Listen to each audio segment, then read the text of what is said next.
Hello dear student, so I welcome to the most energetic YouTube channel PS education में।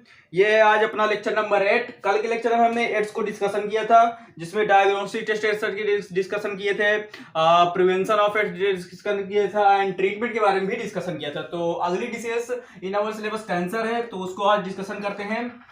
इसकी थोड़ा सा कुछ वर्डिंग लिखी हुई है। Cancer is one of the most dreaded disease of human beings and it is a major cause of death all over the globe. More than millions of people suffer from cancer and a large number of them die from it annually. इसमें जो difference between the normal cell and the cancer cell होता है, उसके बारे में कुछ points लिखे हुए हैं कि जैसे कि नॉर्मल सेल में क्या होता है, कंट्रोल सेल डिवीजन होता है और कैंसर सेल में अनकंट्रोल्ड सेल डिवीजन होता है। इसमें क्या होता है, कॉन्टेक्ट इनहिबिशन प्रेजेंट होता है, ग्रोथ ओवर नहीं होगी। एक लाइन तो मैंने आपके समझने के लिए लिखा हुआ है। कॉन्टेक्ट इनहिबिशन क्या होता है, जैसे कि अपन कोई स्किन है तो इसमें जो बराबर ग्रोथ हो रही है, लेकिन बट कॉन्टेक्ट इनहिबिशन अगर एब्सेंट होता है तो उसमें क्या होता है, जो ग्रोथ होती है वो कुछ अपनी जो है एक मतलब उसकी लिमिट खत्म हो जाती है, वो अनकंट्रोल्ड ग्रोथ को होने लगती है फिर उसमें। और जो इसमें मोर्टिलिटी होती है वो प्रेजेंट होती है और ये इमोर्टल सेल हो जाती है। मोर्टिलिटी मतलब एक तरह से आप कह सकते हैं कि सेल की डेथ, एपोप्टोसिस प्रेजेंट होती है, but in the immortal cell the apoptosis are the absent. जैसे कि अगर सपोज करिए आपकी सभी सेल में अगर अनकंट्रोल ग्रोथ हो जाएगी तो आप एक तरह से इमोर्टल हो जाएंगे, मतलब आप मरेंगे ही नहीं। और इसमें जो टीलोमरेज एंजाइम होता है वो इनएक्टिव होता है। ये टीलोमरेज एंजाइम क्या होता है, इसको एक डायग्रामेटिक व्यू के जरिए मैं आपको समझाता हूं। तो चलिए अभी टीलोमरेज सीक्वेंस के जो उसमें एंजाइम में प्रेजेंट होता है उसके टॉपिक को थोड़ा समझते हैं। तो उसको मैं थोड़ा सा डिफरेंशिएट करके आपको समझाता हूं। एक तरफ नॉर्मल सेल और एक तरफ कैंसर सेल की उसके जो डीएनए में एक एक्चुअल में जो ग्रोथ कैसी होती है उसको देखिएगा। सपोज करिए कि नॉर्मल सेल का जो डीएनए होता है उसके अंदर एक क्रोमोसोम जो प्रेजेंट होता है, उसको मैं एक डायग्रामेटिक की तरह दिखाऊंगा आपको। देखिए सपोज करिए ये नॉर्मल सेल देखिए, इसके अंदर जो क्रोमोसोम होगा इट इज द क्रोमोसोम, और जो टीलोमरेज सीक्वेंस इसमें प्रेजेंट होगा ऐसे प्रेजेंट होता है जो है। इसमें क्या होता है, आफ्टर 50 सेल डिवीजन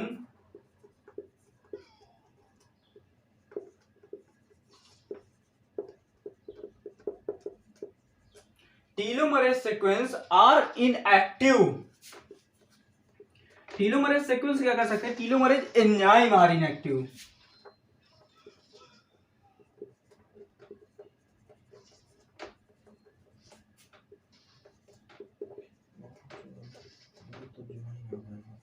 जिससे क्या होगा, ये टीलोमरेज सीक्वेंस जो होता है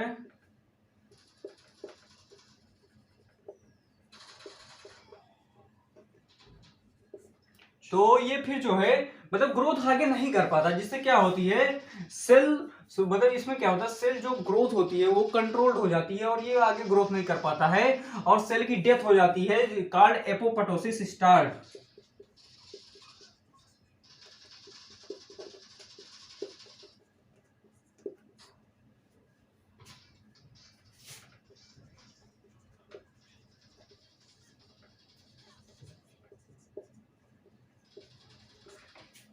लेकिन जो कैंसर सेल होता है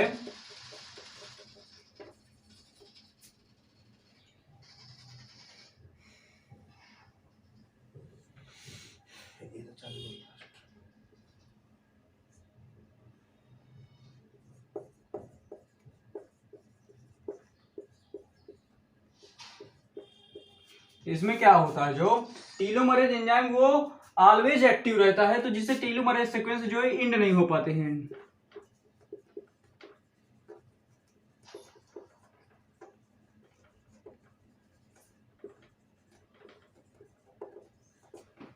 टीलोमरेज एंजाइम एक्टिव होता है और after 50 cell division telomerase enzyme telomerase sequence are not destroyed.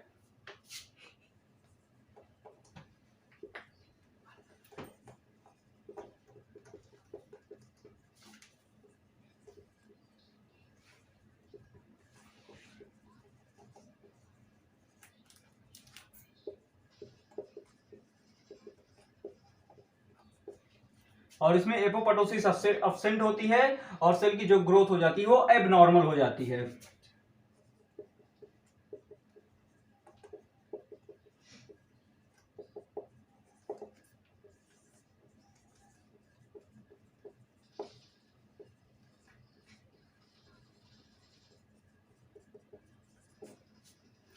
तो इस चीज को आप समझ गए होंगे।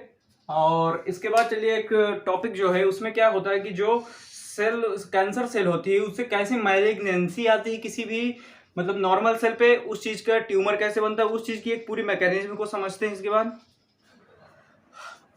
चलिए अभी बात करते हैं कि नॉर्मल सेल की डिवीजन के लिए कौन कौन से फैक्टर जो है रिस्पॉन्सिबल होते हैं। तो इसमें क्या होता है, मान लीजिए सपोज करिए सेल सिग्नलिंग मॉलिक्यूल्स है जो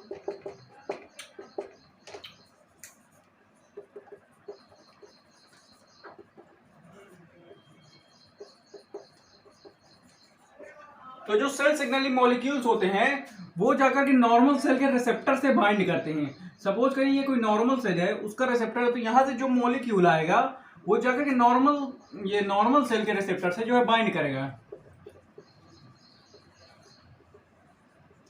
और इसकी क्या करेगा, सेल डिवीजन कराएगा। इसके इसके न्यूक्लियस की सेल डिवीजन होगी, न्यूक्लियस के अंदर डीएनए की सेल डिवीजन होगी, क्रोमोसोम की सेल डिवीजन होगी। देखा दोगे सेल डिवीजन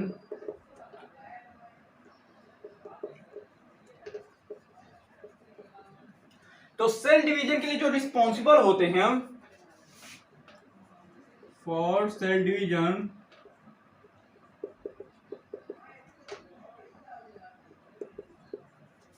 रिस्पॉन्सिबल फॉर एक जो होते हैं वो प्रोटो ऑन्कोजीन होते हैं और दूसरा जो होता है ट्यूमर सप्रेसर जीन होता है।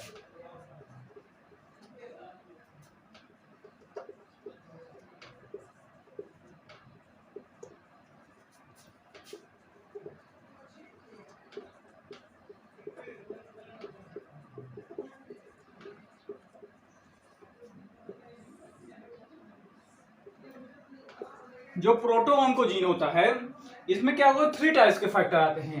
एक आता है सेल ग्रोथ फैक्टर,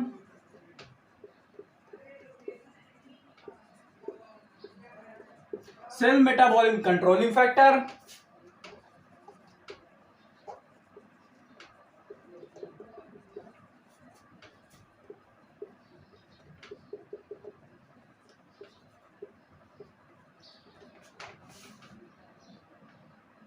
एक होता है सेल सिग्नलिंग फैक्टर।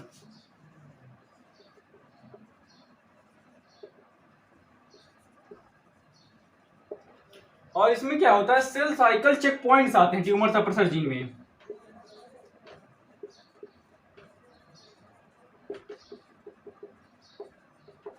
तो इसमें क्या होता है, जो स्पेशली एक आता है वो होता है P53 चेक पॉइंट,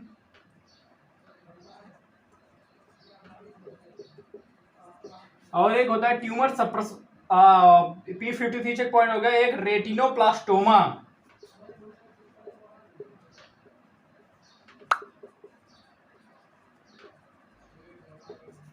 तो आपके सिलेबस में 2 ही दिए हुए हैं अकॉर्डिंग टू एनसीईआरटी, तो इनको देख लेंगे थोड़ा सा। इसमें जो प्रोटो ऑन्कोजीन होता है इसमें 3 टाइप्स के फैक्टर, ये भी क्या होते हैं इनको थोड़ा मैं अगर आप कहें तो समझा दूंगा मैं, अदरवाइज इतना ही जान लीजिए आपके के लिए सफिशिएंट है आपके एग्जाम के लिए। तो इसमें जो सेल सिग्नलिंग मॉलिक्यूल होते हैं वो नॉर्मल सेल के रिसेप्टर से बाइंड करते हैं और सेल डिवीजन मतलब उस नॉर्मल सेल की डिवीजन के लिए रिस्पॉन्सिबल होते हैं। और उसके लिए क्या क्या रिस्पॉन्स होता है, एक प्रोटो ऑन्कोजीन रिस्पॉन्सिबल होता है, एक ट्यूमर सप्रेसर जीन रिस्पॉन्सिबल होता है। जो प्रोटो ऑन्कोजीन होते हैं उसमें 3 टाइप्स के फैक्टर्स आते हैं, cell growth factor, cell metabolism controlling factor and cell signalling factor. और ट्यूमर सप्रेसर जीन में आते हैं सेल साइकिल चेक पॉइंट जैसे P53 चेक पॉइंट आ गया एंड रेटिनोप्लास्टोमा। ओके, तो चलिए इसके बाद जो है एक मैकेनिज्म देखते हैं कैंसर सेल कैसे वर्क करता है, नॉर्मल सेल को कैसे भी उसकी मतलब कि उसमें जो है मैलिग्नेंसी के लिए रिस्पॉन्सिबल होता है। तो चलिए देखते हैं उस चीज। तो चलिए अभी एक मैकेनिज्म को देखते हैं कैंसर सेल के लिए जो रिस्पॉन्सिबल होती है। उसमें जब डिफरेंट कार्सिनोजेन सब्सटेंस जो है किसी एक नॉर्मल सेल को में अटैक करते हैं तो उस पर क्या रिस्पॉन्स होता है उस सेल का, तो उस चीज को देखते हैं। मान लीजिए सपोज करिए ये कोई एक नॉर्मल सेल है, okay, it is an normal cell, ये उसको न्यूक्लियस है। तो इसमें मान लीजिए जब डिफरेंट कार्सिनोजेन सब्सटेंस जो है इस पर अटैक करते हैं, फिजिकल हो गया,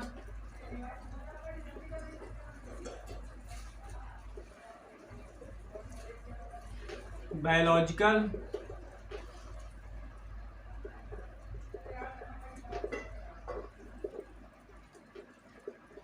एंड एक होता है केमिकल।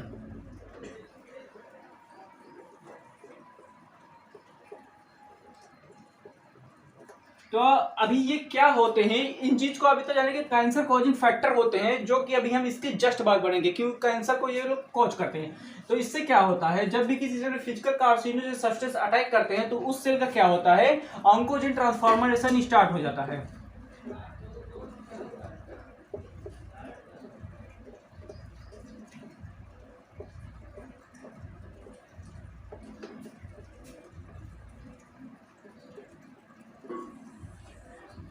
जब भी किसी सेल का ऑन्कोजेन ट्रांसफॉर्मर होता है तो उसमें क्या होता है, कोई एक सेल जो है अनकंट्रोल डिवाइड कर जाती है। सपोज करिए, कैसे देखिए, सपोज करिए ये कोई सेल थी जिसमें सभी नीचे नीचे सेल जा रही थी, लेकिन किसी एक सेल में जो है अनकंट्रोल्ड ग्रोथ हो जाती है। ओके, इनमें तो कॉन्टेक्ट इनहिबिशन इनमें प्रेजेंट है, बट ये जो कैंसर सेल होती है ये अनकंट्रोल्ड ग्रोथ कर जाती है।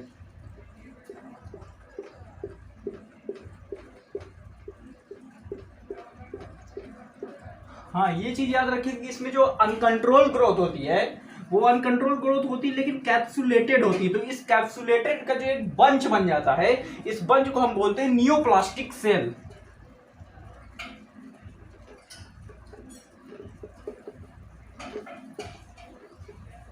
जो नियोप्लास्टिक सेल होती है ये फिर क्या करती है, एक एंजियोजेनेसिस फैक्टर को रिलीज करती है।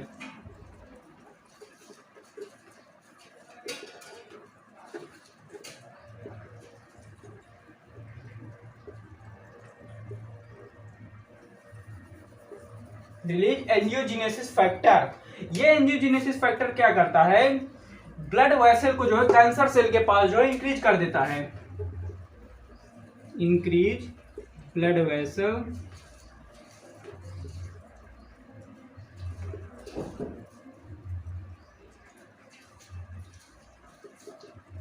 इन कैंसर सेल। तो इससे क्या होता है, transport of nutrient towards cancer cell start हो जाता है।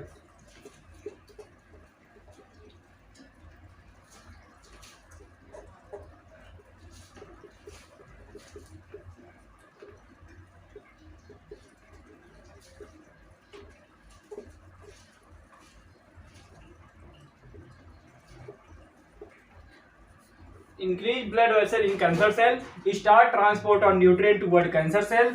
जिससे क्या होता है, अगर ट्रांसपोर्ट का न्यूट्रिएंट कैंसर सेल की तरफ हो जाएगा तो नॉर्मल सेल को उतना न्यूट्रिएंट जो रिक्वायर्ड है वो नहीं मिल पाएगा। तो इनके ये क्या होती है, वीक होती है और हमारी बॉडी जो है वीक होने लगती है। ये होता है हमारे। और फिर क्या होता है, अगर ये अभी इसका ट्रीटमेंट पॉसिबल है, बिकॉज ये बेनाइन ट्यूमर इसको बोलते हैं, कॉल्ड बेनाइन ट्यूमर।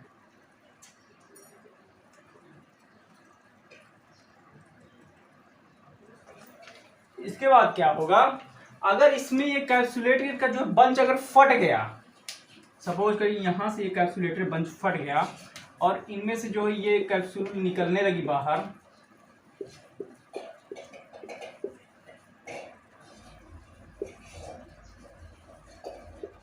तो इससे क्या होगा, ये जो फॉर्म करेंगे उनको बोलते हैं न्यूरो कैंसर, न्यूरो ट्यूमर। और अगर इनमें, और ये क्या करते हैं, स्प्रेडिंग ऑफ ये क्या होता है, नियोप्लास्टिक सेल की जो है स्प्रेडिंग स्टार्ट हो जाती है। स्टार्ट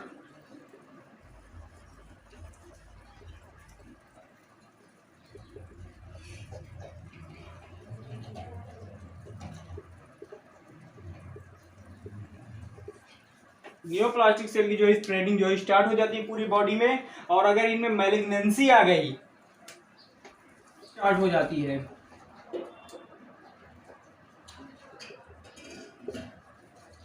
और इसी कंडीशन को बोलते हैं कैंसर,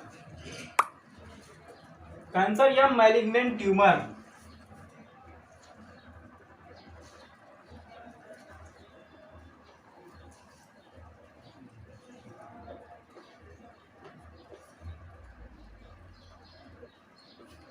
तो इसको चीज को देखिएगा। अब इसके बाद ये physical carcinogen, biological carcinogen, chemical carcinogen होते हैं। तो इन फैक्टर्स को देखते हैं, कौन कौन से फैक्टर रहते हैं जो रिस्पॉन्सिबल होते हैं कैंसर के लिए। चलिए अभी जो है कॉज ऑफ कैंसर के बारे में डिस्कशन करते हैं। इसमें क्या होता है, जो फिजिकल, केमिकल और biologicals, these agents are called carcinogen. तो जो इसमें मतलब कैंसर के मतलब इफेक्ट के लिए जो रिस्पॉन्सिबल होते हैं वो physical carcinogen, chemical carcinogen and biological agents responsible होते हैं। जिसमें जो फिजिकल कार्सिनोजन में आता है एक आयोनाइजेशन रेडिएशन आता है और एक नॉन आयोनाइजेशन रेडिएशन आता है। जो आयोनाइजेशन रेडिएशन होता है इसमें एक्सरेज एंड गामा रेज आते हैं। नॉन आयोनाइजेशन रेडिएशन में UV cause and DNA damage. तो जो यूवी रेज होती हैं वो कॉज करती हैं, नॉन आयोनाइजेशन रेडिएशन में आते हैं और डीएनए डैमेज को कॉज डीएनए डैमेज भी कॉज करता है कैंसर को। फिर केमिकल कार्सिनोजन में क्या होता है, tobacco smoke has been identified as a major cause of lungs cancer. तो जो टोबैको स्मोक करते हैं उनके लिए जो केमिकल कार्सिनोजन के अंतर्गत आता है और ये भी जो है लंग कैंसर को कॉज करते हैं। और बायोलॉजिकल एजेंट में क्या होता है, cancer causing viruses called oncogenic viruses like HPV and HBV. जो एचपीवी होता है इसको बोलते हैं ह्यूमन पैपिलोमा वायरस। ये क्या करता है, वजाइनल कैंसर को कॉज करता है, वजाइनल कैंसर कॉज करता है। और जो हेपेटाइटिस बी वायरस होता है एचबीवी, तो ये क्या करता है, लंग्स कैंसर को कॉज करता है।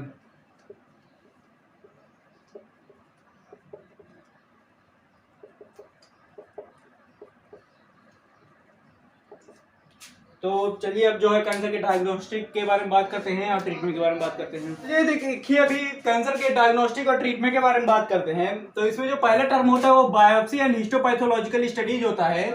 तो ये बायोप्सी क्या होता है, बायोप्सी में क्या होता है, जो कैंसर का ट्यूमर होता है उस पर एक सुई के जरिए उसकी थोड़ा सा कुछ पार्ट लेकर के उसको चेक किया जाता है। जो कैंसर के मतलब जो नॉर्मल जो सेल है वो नॉर्मल है कि उसमें कैंसर की कुछ न कुछ मतलब इन्फेक्शन है उस पर। तो ये चीज बायोप्सी होता है, खतरनाक भी होता है। इसका यूज अभी वर्तमान में तो बंद ही कर दिया गया है। और जो रेडियोग्राफी होता है इसमें यूज एक्सरेज का यूज किया जाता है। ये भी रेडिएशन बहुत ज्यादा मतलब क्रिएट करता है। तो इससे भी मतलब कि जो होता है कैंसर का ट्रीटमेंट होता है तो इंसान की डेथ जो है मतलब कैंसर के ट्रीटमेंट से जल्दी हो जाया करती है, ना कि कैंसर से। तो ये सीटी होता है, कंप्यूटर टोमोग्राफी होता है। इसमें क्या आता है, इसमें एक एक्सरेज आता है और एक 3D इमेज आता है। और एमआरआई में जैसे मैग्नेटिक रेजोनेंस इमेजिंग होता है इसमें भी 3D इमेज आता है। तो इसमें जो थर्ड नंबर पॉइंट इसमें क्या होता है, antibody against cancer specific antigen are also used for the detection of the certain cancer. तो एंटीबॉडी जो होती हैं जो कैंसर के अगेंस्ट वर्क करती हैं उनको भी आल्सो यूज किया जाता है, मतलब detection of the certain cancer, मतलब कैंसर के डिटेक्शन के लिए उनको भी यूज किया जाता है। And techniques of the molecular biology can be applied to detect genes with individual with inherited susceptibility to certain cancer. तो मतलब कि मॉलिक्यूलर बायोलॉजी की टेक्निक्स को भी मतलब अप्लाई किया करके जो कैंसर को डिटेक्ट किया जाता है। और ट्रीटमेंट ऑफ कैंसर के बारे में जो मोस्ट कॉमन अप्रोचेस हैं वो एक सर्जरी हो गया, रेडिएशन थेरेपी हो गया, कीमोथेरेपी हो गया और इम्यूनोथेरेपी। जो कीमोथेरेपी में है इसमें 2 वर्ड्स आते हैं, एक विनब्लास्टिन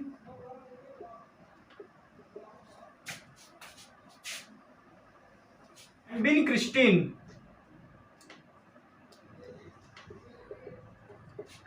और इम्यूनोथेरेपी में क्या होता है, अल्फा इंटरफेरॉन। इसकी थोड़ा सा स्पेलिंग देख लीजिएगा, थोड़ा सा डाउट हो रहा मुझे, सीएस भी हो सकता है। Vincristine alpha interferon.